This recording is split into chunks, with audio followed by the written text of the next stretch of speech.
Сайн байцгаана уу? Миний нэрийг Оюусран гэдэг. Өнөөдөр та бүхэндээ Оюусрангийн хувилбар нэртэй төслийг танилцуулах болно.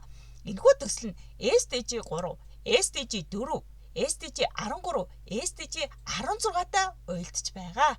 SDG 3-ын хүрээнд сэтгэл зүйн эрүүл мэндийг дэмжих зорилгоор зөв зан төлөвийг төлөвшүүлэх, мэдлэгийн ялгаатай байдлын улмаас буруугаар ойлгож төөрөгдөх болон хувь хүний зүгээс амьдралын өдөр тутмын үйл ажиллагаанд шийдвэр гаргах үедээ мэдлэгийн дутмаг болон зөрүүтэй байдал үүсгэхгүйгээр урьдчилан зөв шийдвэр гаргах мэдлэг олгож тухайн хүнд тодорхойгүй байдал үүсгэж сэтгэл санаагаар унах болон бухимдах гэх мэт сэтгэл хөдлөлийн таагүй мэдрэмжийг бууруулна.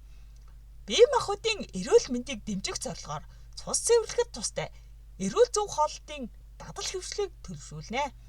SDG 4-ийн хүрээнд SDG 3 зорилттой уялдуулан оюун санааны болон сэтгэл хөдлөлийн эрүүл мэндийг дэмжих зорилгоор сургалт болон олон нийтэд харилцах, мэдлэг олгох үйл ажиллагаа явуулна. Хүн шийдвэрлэхэд бэрхшээлтэй хэрхэн шийдвэрлэхээ мэдэхгүй байх үедээ оюун санаа болон сэтгэл санааны тодорхойгүй байдалд орох бөгөөд улмаар шийдвэр гаргахтай холбоотой мэдлэг туршлага дутмаг байгаадаа бухимдах, мөн дүүнчлэн асуудлыг бий болгосон хүнийг үзэн яддаг. Үзэн ядалтын улмаас мэдрэлийн эд эсүүд олноор өгч тухайн хүн амтлах, үнэрлэх, сонсох чадвараа алдахаас гадна хараа муудаж өөртөө итгэлгүй болох, сэтгэн бодох чадвар буурна. Тиймээс энэ бүх сөрөг нөлөөнөөс урьдчилан сэргийлэх мэдлэг олгох сургалт явуулна. SDG 13-ийн хүрээнд хүн сэтгэл санаа өөдрөг болон өөртөө итгэх итгэл болон сайн сайхан амьдрах хүсэлтэй байх үедээ байгальтайгаа зөв боловсон харьцаж хайхрамжгүй үйлдэл хийж байгальтаа сөрөг нөлөө үзүүлэхгүй байхыг хүсдэг. Хэрв хүн гутарсан, бусдад болон сайн сайханд итгэх итгэлгүй болсон бол ямар ч сайхан зүйлийг хайрлах хүсэлгүй болж улмаар өөрийн амь насыг хорлох үйлдэл хийх хүсэлтэй болдгоо.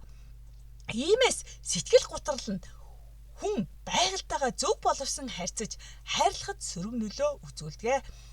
Хүний хүсэл бол хүн бүрд байдаг маш хүчрхэг хийн төлөвтэй үнэт зүйл учир хүний сэтгэл санаа болон сэтгэл хөдлөлийн эрүүл мэндийг дэмжих замаар байгаль их дэлхийгээ хайрлах хүсэл төрүүлэх зорилгоор мэдлэг олгоно.